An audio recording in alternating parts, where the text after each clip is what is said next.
Politics हो या फिल्में हो, अक्सर देखा जाता है कि परिवार के लोग सेम फील्ड में ही नजर आने लगते हैं। एक मौजूदा इंसान अपने भाई भतीजे को सेम फील्ड में आगे बढ़ाता है, चाहे उस शख्स के अंदर वो टैलेंट हो या ना हो। लेकिन एक्सेप्शन ज़रूर होते हैं। अमेरिका के प्रेसिडेंट इलेक्ट डोनाल्ड ट्रंप ने अमेरिका की नई सरकार में परिवारवाद शुरू कर दिया है। अपने परिवार के लोगों को ट्रंप ने बड़ी जिम्मेदारियां देनी शुरू कर दी हैं। ट्रंप ने अपने दोनों समधियों को बड़ी जिम्मेदारियां दे दी हैं। टिफनी ट्रंप और इवांका ट्रंप के फादर इन लॉ को क्या जिम्मेदारियां दी गई हैं और कौन हैं जिनको अरब देशों की बड़ी जिम्मेदारी भी दी गई है, समझते हैं इस वीडियो में। मेरा नाम है सैयद चौहान, आप देख रहे हैं स्विच। सबसे पहले बात करते हैं टिफनी ट्रंप के फादर इन लॉ मसाद बुलॉस की।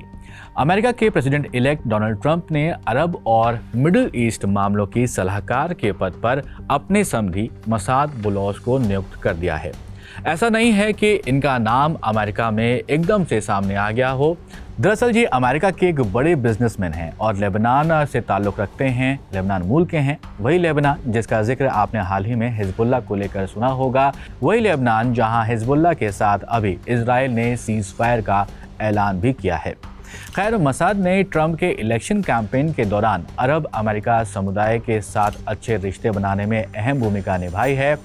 इन्होंने लेबनान मूल के होने की वजह से इनका जो समुदाय जो है वहाँ पर अमेरिका में मौजूद है, लेबनान से जो ताल्लुक़ रखता है या फिर मिडिल ईस्ट से ताल्लुक़ रखता है, उनसे अच्छे रिश्ते हैं। ये वो शख्स हैं जिन्होंने ट्रंप के लिए अरब अमेरिका और मुस्लिम नेताओं से वोट भी हासिल करने के लिए कई बैठकें की थी। ट्रंप ने अमेरिका के सभी 7 स्विंग स्टेट्स को जीता है, जिसमें से एक है मिशिगन भी।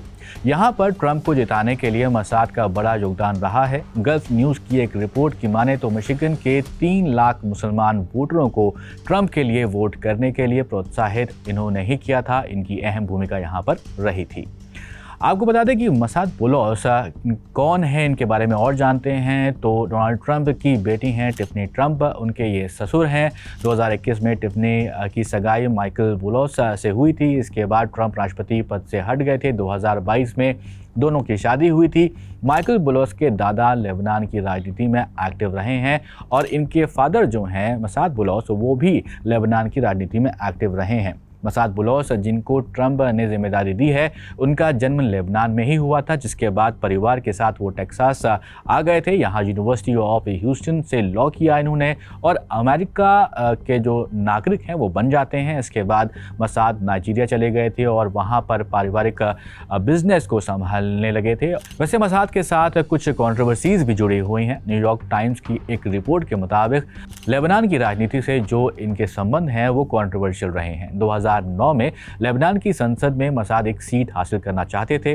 लेबनान के राष्ट्रपति पद के उम्मीदवार जो अभी वहां के राष्ट्रपति भी हैं, जिनका नाम है माइकल ओन। मसाद ने माइकल ओन को अपना दोस्त बताया था। ये 2009 की बात है और माइकल ओन को हिजबुल्लाह का सपोर्ट मिला हुआ है। इस वक्त मसाद की काफ़ी आलोचना भी की गई थी, लेकिन मसाद ने लेबनान के चुनावों से या फिर किसी राजनीतिक पार्टी से कनेक्शन से इनकार कर दिया था। अब बात करते हैं ट्रंप के दूसरे समधी की। ये हैं चार्ल्स कुशनर, जो इवांका ट्रंप के फादर इन लॉ हैं। चार्ल्स को ट्रंप ने हाल ही में फ्रांस का राजदूत नॉमिनेट किया है। इनके साथ भी कुछ कंट्रोवर्सीज जुड़ी हुई हैं। साल 2005 में चार्ल्स कुशनर को गलत टैक्स रिटर्न भरने और फेडरल इलेक्शन कमीशन को झूठा बयान देने का अपराधी पाया गया था। चार्ल्स को इसके लिए करीब 16 महीने जेल में भी बिताने पड़े थे, लेकिन जब 2020 में ट्रंप राष्ट्रपति थे तब उन्होंने प्रेसिडेंट पावर का इस्तेमाल करके चार्ल्स को माफ़ करा दिया था। ऐसा नहीं है कि ट्रंप के परिवार से यही 2 मेंबर्स हैं, उनकी सरकार में वो शामिल होने वाले हैं। आने वाले समय में ऐसा भी लग रहा है कि कुछ और लोग भी हैं वो ट्रंप की सरकार में शामिल हो सकते हैं। ऐसा हम क्यों कह रहे हैं वो भी आपको यहाँ पर बता देते हैं। दरअसल पिछले कार्यकाल में ट्रंप साहब के उनकी बेटी इवांका और उनके दामाद जैरेड कुशनर मुख्य सलाहकार के रूप में काम कर रहे थे। यही नहीं, चुनाव से पहले ट्रंप ने अपनी बहू लारा ट्रंप को रिपब्लिकन नेशनल कमेटी का अध्यक्ष भी बनाया था। आने वाले वक्त में ट्रंप अपने बेटों को भी कई बड़ी जिम्मेदारियां सौंप सकते हैं, ऐसा कई रिपोर्ट्स में दावा किया जा रहा है। ट्रंप पर परिवारवाद के आरोप लग रहे हैं। आपको क्या लगता है कि क्या ट्रंप अपने इस कार्यकाल में परिवार पर ज़्यादा फोकस करने वाले हैं, ज़्यादा ध्यान देने वाले हैं? ज़रूर कमेंट बॉक्स में हमें बताइएगा और ऐसे ही वीडियोज़ के लिए आप देखते रहिए स्विच।